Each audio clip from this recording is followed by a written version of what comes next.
The ship's captain stepped up to the microphone, his eyes scanning the elegant dining room until they found our table. Ladies and gentlemen, I'd like to personally thank our mystery benefactor who made tonight's celebration possible. My brother's face went white as our mother gasped, her hand flying to cover her mouth. She knew that smile creeping across my face, the same one I'd worn as a kid when I'd pulled off the impossible. My name is Jake Morrison. I'm 32 years old, and I was sitting in my cluttered apartment staring at the most important email of my life when my phone rang.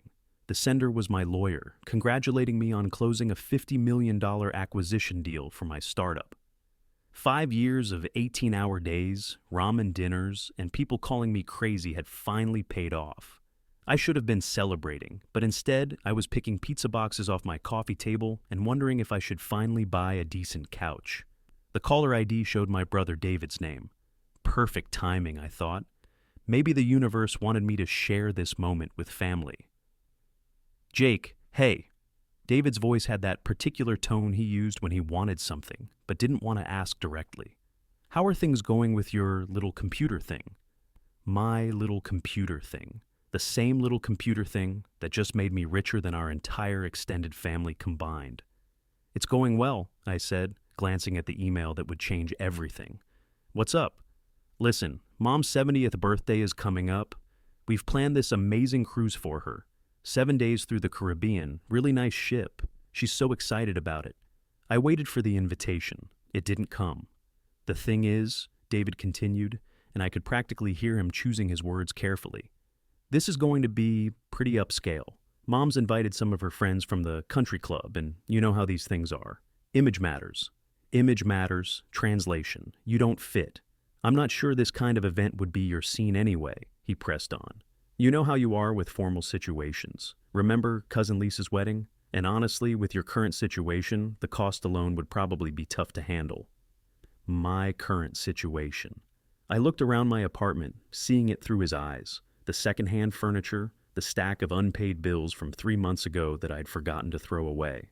The general chaos of someone who'd been too busy building a company to worry about interior decorating.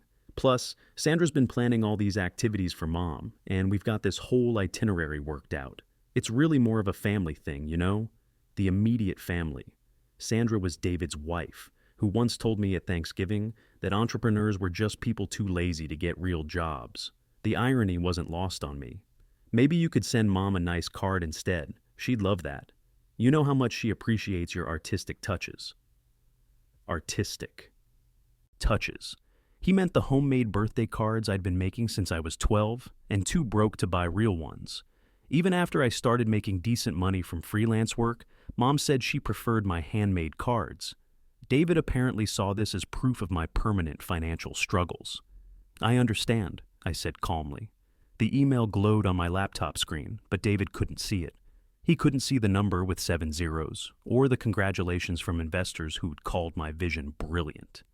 I knew you'd get it. You're always so reasonable about these things. Mom will understand too. She knows you're busy with your projects. My projects. As if I was building model airplanes in my garage. When does the cruise leave? I asked. Next Friday, Fort Lauderdale. But really, don't worry about it. We've got everything handled. We've got everything handled. The dismissal was complete. After David hung up, I sat there for a long moment, staring at that email. Then I opened my laptop and started making some calls. My financial advisor first, then the cruise line's VIP services department. If David thought my current situation would embarrass the family, wait until he saw what my new situation could do. Some surprises, I decided, were worth the wait. The next morning, I was already on the phone with Catherine Mills, the VIP services director for Royal Caribbean's finest ship. Her voice had that polished professionalism that comes with handling millionaire clients on a regular basis. Mr. Morrison, I understand you'd like to arrange something special for your mother's cruise experience. What did you have in mind? I leaned back in my office chair, laptop open to Helen Morrison's reservation details. My mother's booking showed a cramped interior cabin on deck 3, the kind without windows where you forget whether it's day or night. David had clearly gone for the budget option while talking about upscale experiences. I want to upgrade her to an ocean view suite, premium dining reservations, full spa package, and I want it to appear mysterious, like she's been selected for special treatment by the cruise line. Can you make that happen?" Catherine's voice brightened. "Absolutely. We call it our Secret Benefactor program. Very popular with clients who want to surprise loved ones. There's just one detail. The penthouse suite has a last-minute cancellation. Would you be interested?" 20 minutes later, I'd booked the ship's most expensive accommodation and arranged a week of luxury for my mother. The total cost was more than David probably made in 6 months. But after 5 years of eating cereal for dinner, I figured I'd earned the right to spend money on something meaningful. The beautiful part was David would board that ship thinking he'd planned a modest family vacation. He'd watch upgrade after upgrade appear like magic, unable to explain them, but too proud to admit ignorance. Meanwhile, I'd be 3 decks above him, orchestrating every surprise. My phone buzzed with a text from Mom. "So excited for the cruise. David says we got lucky with a room upgrade. Can't wait to see the ocean from our window." David was already taking credit. Perfect. The next 3 days blurred together as I coordinated details with the cruise staff. The ship had a full-time coordinator just for VIP guests, a woman named Maria who treated my requests like mission-critical operations.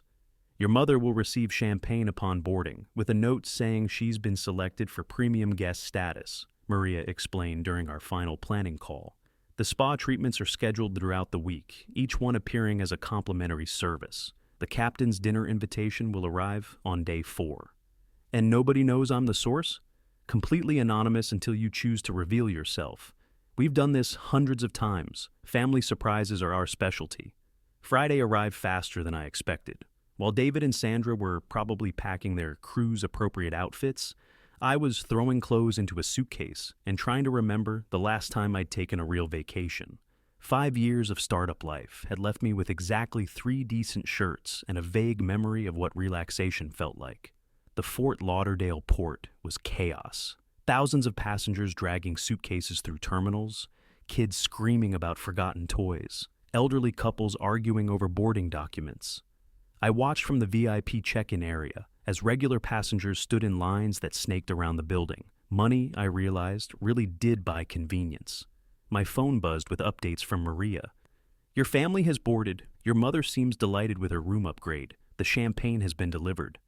I could picture Mom's face when she saw that ocean view suite. After years of budget vacations and careful spending, she'd finally get to experience real luxury. The fact that it was coming from her supposedly unsuccessful son made it even sweeter. My own suite was ridiculous. Floor-to-ceiling windows, a private balcony, a bathroom bigger than my first apartment. The fruit basket alone probably cost more than most people's grocery budgets. But the best feature was the view of the main deck, where I could watch my family's comings and goings without being spotted. That first evening, I saw them at dinner. Mom looked radiant in a dress I'd never seen before, probably bought specially for this trip. David wore his serious face, the one he used when trying to appear important. Sandra was taking pictures of everything, no doubt planning her social media campaign about their amazing family vacation. The restaurant hostess approached their table with another bottle of champagne. I watched David's confused expression as she explained it was compliments of the cruise line for their special guest status. He nodded like he understood, but I could see the wheels turning. These upgrades didn't match the budget vacation he'd planned. Over the next 2 days, I became a shadow observer of my own elaborate prank. Room service deliveries appeared at their cabin. Spa appointments materialized in Mom's schedule. Priority reservations opened up at the ship's most exclusive venues. Each surprise delighted Mom more and worried David more.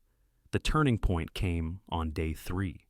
I was reading on my balcony when Maria called with an update that made me laugh out loud. "Your brother approached the guest services desk this morning. He wanted to know if there had been some mistake with their account. He seemed concerned about additional charges."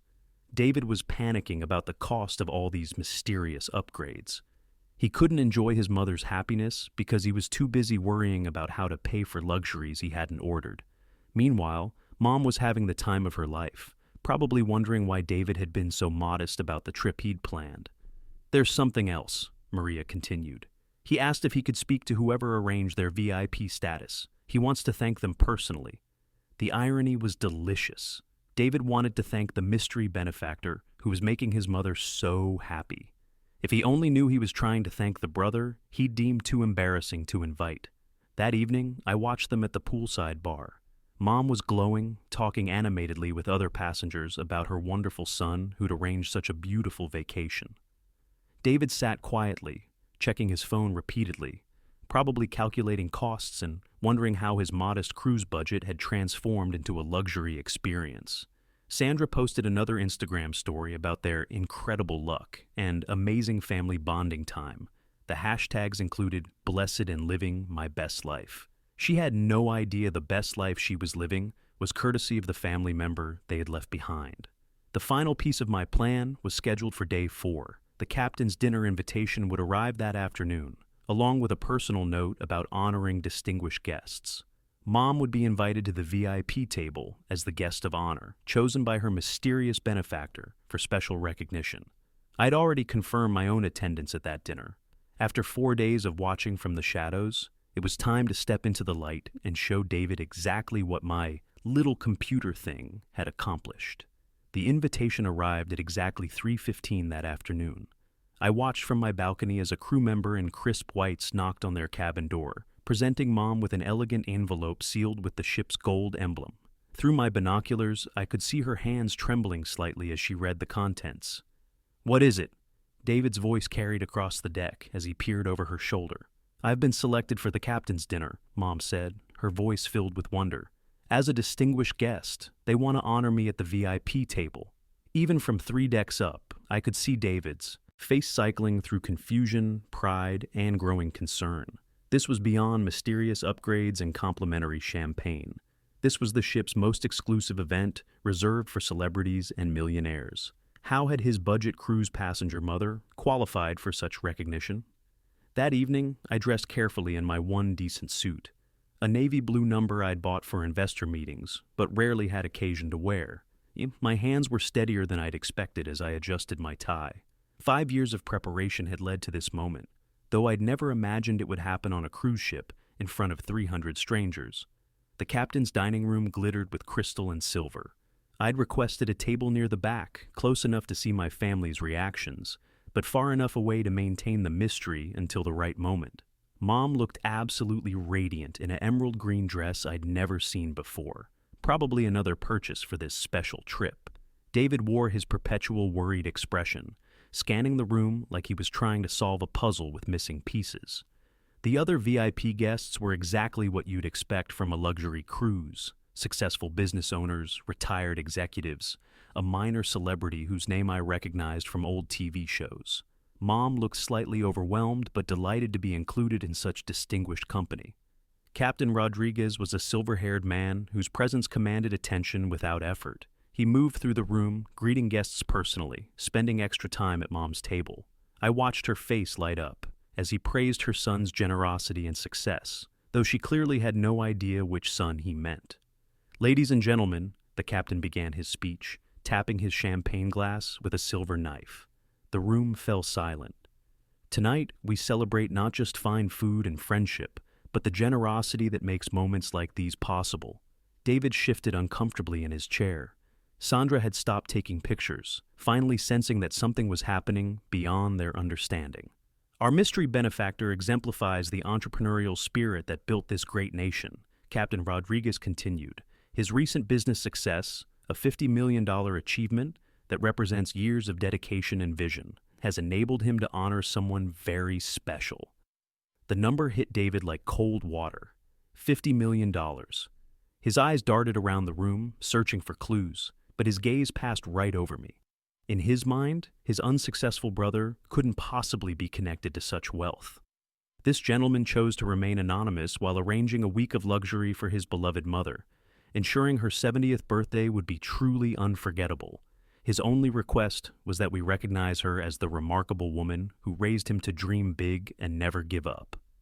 Mom's eyes were filling with tears. She was beginning to understand, though the pieces hadn't quite clicked into place. "Sir, would you please stand and allow us to thank you properly?" The moment stretched like elastic as I pushed back my chair and rose to my feet. The sound seemed impossibly loud in the suddenly quiet room. Every head turned toward me, but the only faces that mattered were at that VIP table 30 feet away. Mom's hand flew to her mouth as recognition dawned. David's face went through a spectacular transformation from confusion to shock to something approaching horror. Sandra's phone, halfway to camera position, froze in midair. The applause was thunderous, but I barely heard it.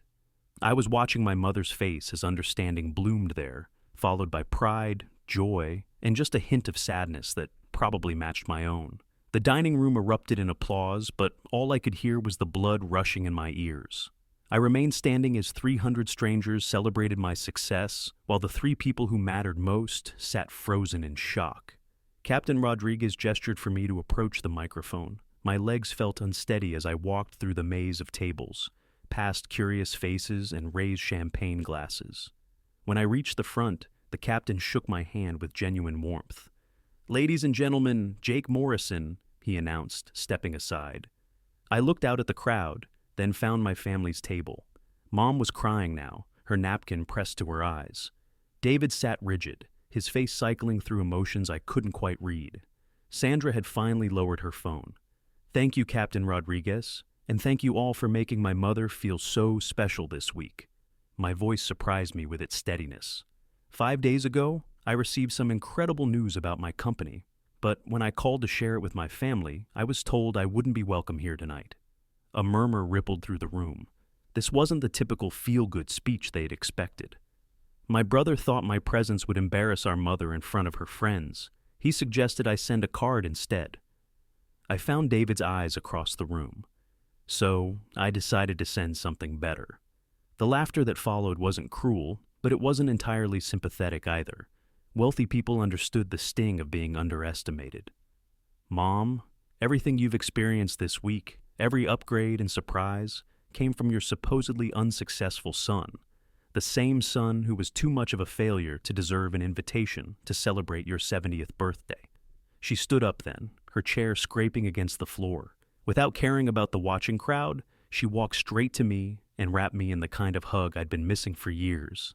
"I'm so proud of you," she whispered in my ear, "and so sorry." Over her shoulder, I watched David struggle with his new reality. His little brother, the family embarrassment, had just publicly revealed a success that dwarfed anything our family had ever achieved. Later, we stood together on my private balcony. The ocean stretched, endlessly under a carpet of stars. "Will you forgive him?" Mom asked quietly. I thought about it honestly. "Eventually, but things are going to be different now." She nodded, understanding that some bridges, once burned, take time to rebuild. The cruise would end in 2 days, but our family dynamics had already changed forever. Sometimes the best revenge is simply proving everyone wrong.